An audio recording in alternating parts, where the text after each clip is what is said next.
Today's daily Bible thought goes along with the self-care week, and this one's kind of one that's always caused me some problems because I pay attention to the last part of the verse, but I kind of ignore the first part.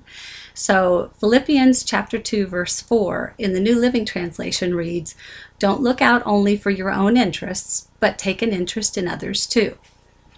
Okay, English Standard Version, Philippians 4:2 reads, "Let each of you look not only to his own interests, but also to the interests of others."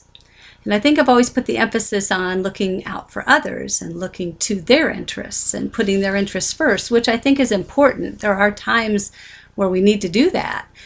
And I think about, we have to balance scripture. We have to think about Jesus saying, take up your cross, deny yourself, and follow me.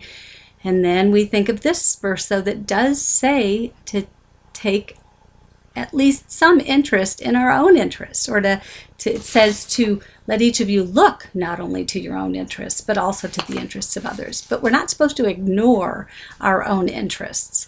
And there are times where I think we do, or at least, I'll take it. There are times, at least I do.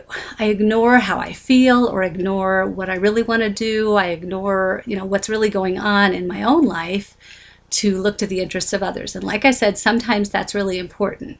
But I think when we don't deal honestly with ourselves, we're not dealing honestly with God either. And so there are times we need to say no, or there are times we need to be honest about what we really want to do. So think about that and think about how you can balance it too. You look to your own interests, but you also look to the interests of others.